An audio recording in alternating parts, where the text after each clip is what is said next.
Então, mais um dossiê saiu e finalmente a gente tem a terceira parte que realmente demorou um tempinho pra ser postado. Nesse a gente teve provas, nesse a gente teve assunto pra comentar e debater. E quem apresentou a maioria das coisas nesse programa foi o Yanni, e pra ser bem sincero, ô coisinha estranha de assistir. A gente começa com os fatos sobre o Jean, acusações que finalmente a gente consegue dar uma olhada pelo outro lado, e não somente fala sem provas que era do lado do Haluka. Thaís, uma ex-ficante do Jean, finalmente apresentou o outro lado de provas. Não foi exatamente tudo completo, mas a gente vai conseguir tirar um bom proveito disso aqui. E com isso começa a explicação. Thaís fala que o Jean era um cara que ficava sempre insistindo nela, que ele ficava indo na academia junto e eles eram amigos. Enquanto isso, Thaís namorava e estava com seu relacionamento péssimo e tomava alguns remédios, e isso ela acabou dando umas aberturas pro Jean. E sim, acabou acontecendo uma traição. E foi aí que eu errei.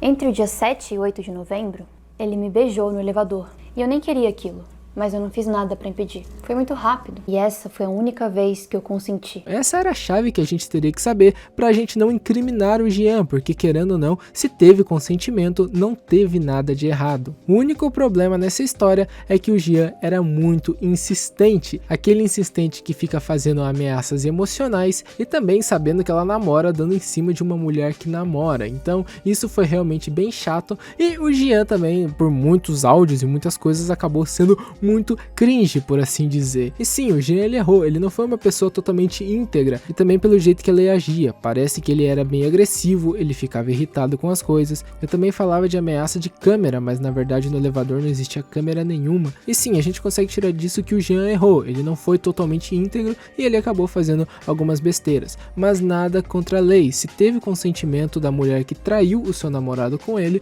simplesmente o Jean ele está isento de alguma punição criminosa, porque houve consentimento entre ambas as partes. Consenti. Ele pode ter sido continuado sendo cringe, insistindo, fazendo ameaças, mas quem realmente deu abertura foi a Thaís. Ela que saía com ele, ela mesmo sabendo que ele gostava dela, ficava dando em cima dela, mesmo ela namorando, ela continuava deixando essa abertura, por mais que ela fale no vídeo que se sentia mal com isso, ela nunca tentou afastar ele, falava que ele usava de ameaças, mas pra ser bem sincero, se ela tá vendo que realmente tá uma coisa ruim, que ela tá desconfortável com isso, ela não deveria manter ele perto, e sim tentar afastar, não por ele usar de ameaças, porque obviamente isso só ia fazer muito mal. Então acabou acontecendo tudo isso, e a gente sabe no final que deu. O Jean não é totalmente inocente, mas ele também não é um errado criminoso da história. E Thaís, por outro lado, mesmo namorando, deixou a brecha acontecer e até correspondeu. Então meio que esse assunto foi meio que provado, mas ao mesmo tempo tá, o Jean ele não é uma pessoa totalmente íntegra, ele é cringe, ele é insistente, ele realmente foi um talarico que ficou com uma mulher comprometida. Então sim, o Jean tem culpa no cartório, mas tudo aconteceu porque a Thaís deixou a abertura e ela correspondeu. Então a culpa não foi 100% do Jean,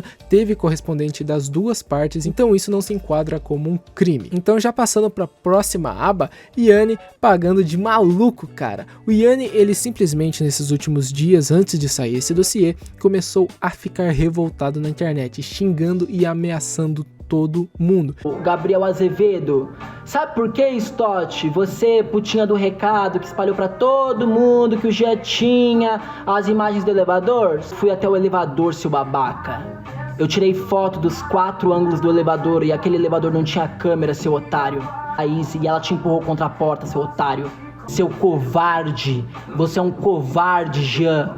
Seu merda. Isso realmente virou um caso muito grande, muitos canais de opinião começaram a comentar sobre esse empresário do Haluka simplesmente está louco nas redes sociais. Mas o que que acontece? Nesse último dossiê, a gente tem a bela frase que era tudo dizendo que era atuação para chamar a atenção, e para ser bem sincero, tenho certeza que é para se livrar de processos pelos envolvidos que ele acabou xingando e falando, porque realmente isso foi uma ofensa bem grande, ele não se controlava no que ele falava e agora ele falou que foi tudo uma atuação. Pra mim, pra ser bem sincero, isso foi uma baita de uma desculpa esfarrapada por todas as atitudes horríveis que ele fez. como ele fez o favor de disseminar ódio, transfobia e mais rancor por onde ele passava. Putinha do recado, seu babaca, seu otário, seu covarde, seu merda. Nessa parte eu realmente queria ter fechado o vídeo, porque, sério, falar do Digo de novo é outra coisa que não faz mais sentido envolvendo essa treta. O Digo não tá envolvido nessa treta, o Digo não tá envolvido nisso. Tudo que o Haluka acusou o Digo, falando que ele tinha teto de vidro, até agora nada foi provado.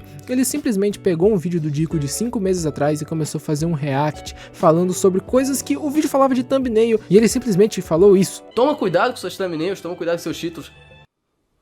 Ô Digo, toma cuidado com os conteúdos que você faz, Digo. Toma cuidado com as coisas que você cria, né? Porque um dia você pode acabar matando alguém, mano. Não dá pra entender, realmente foi algo muito absurdo. O Digo tá envolvido numa treta que, sinceramente, ele não fez nada. Ele simplesmente só comentou e foi envolvido numa treta simplesmente pra gerar hype pelo lado do Haluka, porque ele queria se aproveitar no grande nome do Digo. Pra ser bem sincero, é um dossiê que sim expôs uma parte do Gian, e realmente a gente conseguiu perceber que o Gian ele não é 100% inocente nessa história, ele realmente teve culpa, mas mesmo assim essa história só veio tudo à tona por causa da treta do Haluka. Então, pra ser bem sincero, se essa história já tinha sido vazada antes ou algo assim, não tinha tantas proporções como tomou agora nesse caso. Então, querendo ou não, o Haluka sempre é o mais culpado nessa história. Depois, sim, o Gian ele errou, mas também por parte da Thaís, que também deixou a abertura. Então, meio que a gente teve um impasse muito grande aqui, e a gente vai ver o que vai decorrer a partir de agora nessa história. E o Yanni falando tudo que ele fez, todos os xingamentos e acusações que ele fez, falando que foi somente uma atuação para chamar atenção, realmente foi algo que não deu para engolir, porque tá óbvio que ele não se controlou e agora ele tentou arranjar uma desculpa para não arrumar processo para a cabeça. Bom, esse dossiê do Haluka foi bem estranho, foi bem... mais uma coisa que só encheu linguiça e não falou nada com nada, até provou um pouco do Gian, mas pra ser bem sincero não é nada criminoso, porque ambas as partes concordaram e houve consenso nessa relação de traição entre eles. Então, mais uma novela, mais um dossiê do Haluka, então vamos aguardar os próximos episódios e os personagens que vão vir, e o resto que eu não comentei é pura encheção de linguiça. Então é isso, eu espero que vocês tenham gostado, deixa o like, se inscreve pro canal continuar crescendo, é isso, um grande abraço. E eu fui nessa.